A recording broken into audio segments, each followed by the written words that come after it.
Right, hello guys, and welcome to today's recreation.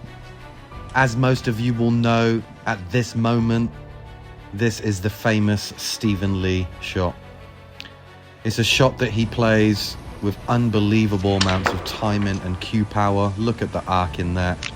Bottom left-hand side. Turns into running side spin, and he lands plumb on his red ball. Absolutely gorgeous shot. Now, I'm going to attempt to recreate it. This was my first actual attempt. And what we're doing here is we're playing this with bottom left on the cue ball. So around about 7 o'clock on the cue ball. And we're looking to time it really well to come off this cushion, off the bottom, in between the black and pink, and then on the right side of the red to be able to play it in the bottom right pocket. Now, in this series, we attempt to recreate shots that were taken by professionals or amateurs in a match situation, under the pressure of a match situation, under the lights of the cameras. No room for error whatsoever.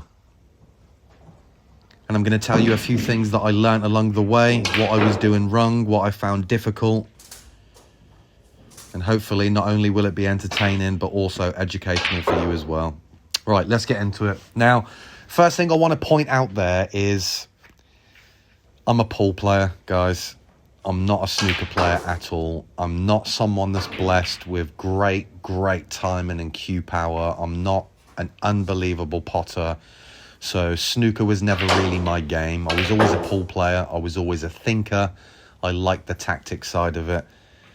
But because this is such a famous shot, and I do love every so often just going into the snooker room and having a little play around on the tables, I thought I'd give it a go. And the first thing that I was finding really difficult about this, I'll point out, is the actual distance between the cue ball and the blue ball.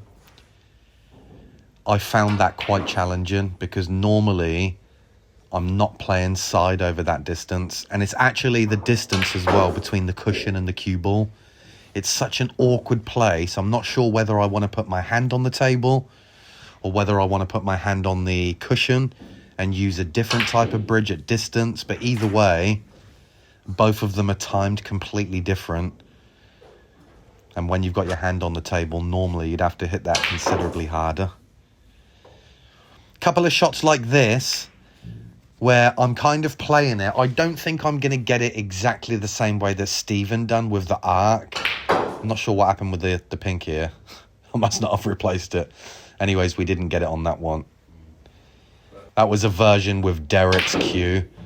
Derek's a legend in our area. Goes up Rocket Ronnie's all the time, and he gave me his cue to have a play around with, and that was what I got on the first attempt. So yeah, the difficult thing is obviously the distance between the cue ball and the object ball. The other thing is it's just an unbelievably difficult shot to execute, isn't it? Even for some of the best players in the world, if you gave them this shot, they may take as long as me. They may take half the time as me. But if you put a professional snooker player on this shot again, I'd like to maybe see Stephen Hendry try it on the Q-Tips channel, or Break From Life if he hasn't tried it yet, and see how long it actually takes someone who's a proper regular snooker player. Halfway through the recreation, I was doing a little bit of coaching, just teaching how to be able to pinch pockets and create angles from straight positions. I just got a little bit sidetracked. Anyways, back to the recreation.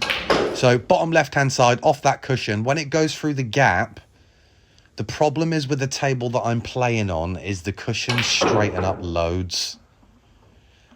So with Stephen, he would have been in a match table and slidey cushions, brand new cloth.